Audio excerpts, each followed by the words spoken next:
দিতে হবে, অর্থাৎ রিটার্ন একটা ভ্যালু দিলেই সঙ্গে সঙ্গে প্রোগ্রামটা বুঝে যাবে যে আমাদের প্রোগ্রাম লেখা ক্লোজ।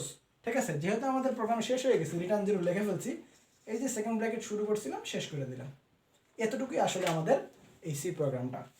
এই দুটি। আসসালামু আলাইকুম সুপ্রিয় শিক্ষার্থীবৃন্দ, আজকে তোমাদের সাথে যে বিষয়টি নিয়ে আলোচনা করব সেটি হচ্ছে দুটি সংখ্যার যোগ নির্ণয়ের জন্য যে সি প্রোগ্রাম সেটি। আমরা নিশ্চয়ই অলরেডি জেনে গিয়েছি আমাদের গত 2 লেকচারে যে কিভাবে সি প্রোগ্রাম লিখতে হয়। ঠিক আছে, তো আমরা এখন সেই জিনিসটা জাস্ট আমরা এখন প্র্যাকটিস করব, যে পরীক্ষায় কীভাবে কোশ্চেনগুলো আসে সেই কোশ্চেন অনুযায়ী আমরা প্র্যাকটিস করব সি প্রোগ্রাম লেখার। ঠিক আছে, তো আমরা আজকে দেখব দুটি সংখ্যা যোগ করার জন্য যে সি প্রোগ্রাম সেইটা। আমরা যোগ করব কয়টা সংখ্যা? 2টি। তাহলে আমাদের প্রথম কাজটা কি করতে হবে? সি প্রোগ্রামের প্রথম কথাটা মনে আছে তোমাদের? আমরা কি লিখেছিলাম? প্রথমে আমরা লিখতাম ইনক্লুড, তারপরে স্ট্যান্ডার্ড ইনপুট আউটপুট, তারপরে .h মানে হেডার ফাইল। আমরা বলেছিলাম যে যেহেতু আমরা ইনপুট আর আউটপুট নিয়ে কাজ করব, তাই আমরা ইনক্লুড করব একটা লাইব্রেরি ফাংশন, সেখান থেকে স্ট্যান্ডার্ড ইনপুট আউটপুট একটা হেডার ফাইল, একটা ফাইল নিয়ে আসবো লাইব্রেরি থেকে। ঠিক আছে, দেন আমরা কি করব বলেছিলাম? আমরা বলেছিলাম একটা মেইন ফাংশন লিখব, অর্থাৎ আমরা কি কাজটা করব টোটাল সেখানে ডিরাইভ করব। ক্লিয়ার? আমরা বলেছিলাম কি যে মেইন ফাংশনের ভিতরে, এই জায়গার ভিতরে আসলে আমরা দুটো সংখ্যা যোগ করার জন্য যা যা করব, যে যে ইনস্ট্রাকশন দিব সেই ইনস্ট্রাকশনগুলো এটার ভিতরে থাকে। কিভাবে থাকে? একটা সেকেন্ড ব্র্যাকেট, শেষে আর একটা সেকেন্ড ব্র্যাকেট, এই সেকেন্ড ব্র্যাকেটের পুরাটাই এর ভিতরে থাকে। তো আমাদের ওটা আগে যে কাজটা করতে হবে, এখন দেখতে হবে আমাদের ইনপুট কয়টা। দেখো তো একটু ভালো করে, আমাদের ইনপুট কয়টা? 2টি, অর্থাৎ দুটি সংখ্যা যোগ করব। তাহলে ইনপুট ধরে নিলাম এ আর বি, ধরে নিলাম সংখ্যা দুটি পূর্ণ সংখ্যা। যদি পূর্ণ সংখ্যা হয় তাহলে আমরা কি করব? INT, মনে আছে নিশ্চয়ই তোমাদের? ইন্টিজার। ঠিক আছে, তো এই ইন্টিজার কয়টা? 2টা। কি কি? এ বি, 2টি দিলাম।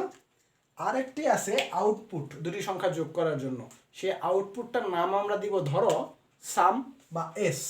যদি আমি এস দেই বা সাম দেই, ধরো সামই দিলাম তোমাদের বুঝতে সুবিধার জন্য, তাহলে আমাদের চলক আসলে কয়টা পাইলাম আমরা? ইনপুট আউটপুট কয়টা? 2টা ইনপুট, একটা আউটপুট।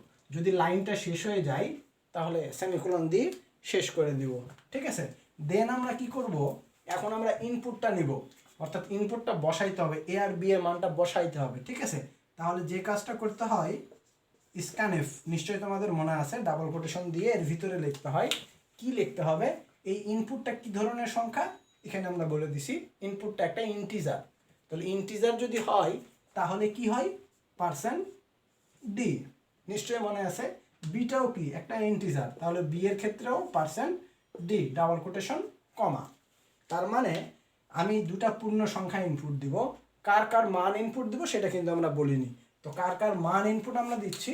আমরা ইনপুট দিচ্ছি প্রথম %d এর মান, দ্বিতীয় %d বি এর মান, সেমিকোলন দিয়ে প্রোগ্রামটা শেষ করে দেবো।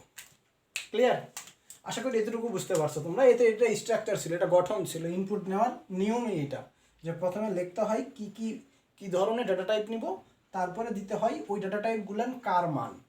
ঠিক আছে, এটা আমরা বলেছিলাম গত লেকচারে। তারপরে এখন যে কাজটা করতে হবে, আমরা প্রসেসটা লিখবো, অর্থাৎ কি কাজ করব? আমরা যোগ করব। কি যোগ করব? দুটি সংখ্যা। কোন দুটি সংখ্যা এখানে নিয়েছি? এ আর বি, সংখ্যা দুটি যোগ করব, এ প্লাস বি। এই যোগফলটা কোথায় থাকবে? সাম, আউটপুট সামে থাকবে। তার মানে যোগফলটা হবে এ প্লাস বি। এই লাইনটাও শেষ হয়ে গেছে, তাহলে এখন আমরা প্রোগ্রামটা ক্লোজ করে দেব। তার মানে আমরা ইনপুট পাইলাম, প্রসেস পাইলাম, দেন এখন বাদ আছে আমাদের আউটপুটটা। তো আউটপুট বসানোর জন্য আমাদের কি নিতে হয়? আমাদের নিশ্চয় মনে আছে সবার, প্রিন্টএফ, ডাবল কোটেশন।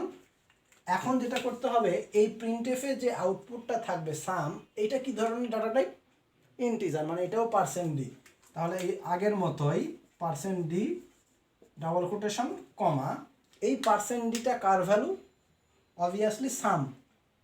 ঠিক আছে, আউটপুটটা সামের ভ্যালু। তাহলে এখানে আমরা লিখে ফেলবো SUM, সাম। এখন তোমাদের কোশ্চেন থাকতে পারে এখানে, যে এখানে অ্যাম্পারসেন্ট দিলাম, এখানে কেন দিলাম না? আমরা গত লেকচারে খুব সুন্দর করে বলেছিলাম, ওই লেকচারটা দেখবা, গত লেকচারটা এপিসোড 2, ওটা যদি দেখো তাহলে তোমাদের এই সি প্রোগ্রাম নিয়ে কোনো প্রবলেম থাকবে না, কারণ গ্রামাটিক্যালটা সেম। ঠিক আছে, তো এখানে যেহেতু সাম লিখলাম, কেন অ্যাম্পারসেন্ট দিলাম না, কারণ আউটপুটে কখনো অ্যাম্পারসেন্ট দিতে হয় না, অ্যাম্পারসেন্টের ভ্যালুটা সবসময় ইনপুটে চলে যায়। ঠিক আছে, এটা সংরক্ষণ করে না। ক্লিয়ার? তো এখন প্রিন্টএফে %d সামের ভ্যালু। ঠিক আছে, এখন যেহেতু আমাদের আউটপুটও বের করা হয়ে গেছে, তাহলে প্রোগ্রামটা আমাদের কি শেষ। প্রোগ্রাম শেষ করলে যেটা করতে হয়, আমাদের রিটার্ন 0 দিয়ে দিতে হয়, মানে একটা 0 আউটপুটে দিতে হয়। 0 না দিয়ে 1 2 3 4 5 6 7 যে কোনোটা দিতে পারতাম, মানে একটা ভ্যালু তাকে আউটপুট দিতে হবে, অর্থাৎ রিটার্ন একটা ভ্যালু দিলেই সঙ্গে সঙ্গে প্রোগ্রামটা বুঝে যাবে যে আমাদের প্রোগ্রাম লেখা ক্লোজ। ঠিক আছে, যেহেতু আমাদের প্রোগ্রাম শেষ হয়ে গেছে, রিটার্ন 0 লিখে ফেলছি, এই যে সেকেন্ড ব্র্যাকেট শুরু করছিলাম শেষ করে দিলাম। এতটুকুই আসলে আমাদের এই সি প্রোগ্রামটা। এই দুটি সংখ্যা যোগ করার জন্য এত সহজ একটা সি প্রোগ্রাম। এরপর আমরা তিনটে সংখ্যা কিভাবে যোগ করে, গড় কিভাবে নির্ণয় করে, এগুলো করবো, নো প্রবলেম। তো আশা করি তোমরা এতটুকু বুঝতে পারছো, খুব ভালোভাবে বুঝতে পারছো। স্ট্রাকচার ফিক্সড আমরা বলে দিয়েছিলাম, include standard input output dot H.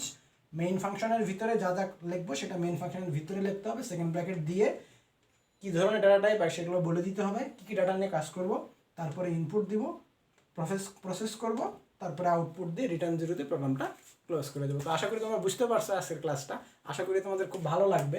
তো ঠিক আছে, যদি আমাদের ক্লাসটা ভালো লেগে থাকে, অবশ্যই আমাদের চ্যানেল আইসিটি টিউটর হোম, সেখানে লাইক দিয়ে বেশি বেশি করে শেয়ার করবা, যেন আমরা পরবর্তীতে আরও ভিডিও দিতে উদ্বুদ্ধ হই। ঠিক আছে, ভালো থাকবো, আল্লাহ হাফেজ, আসসালামু আলাইকুম।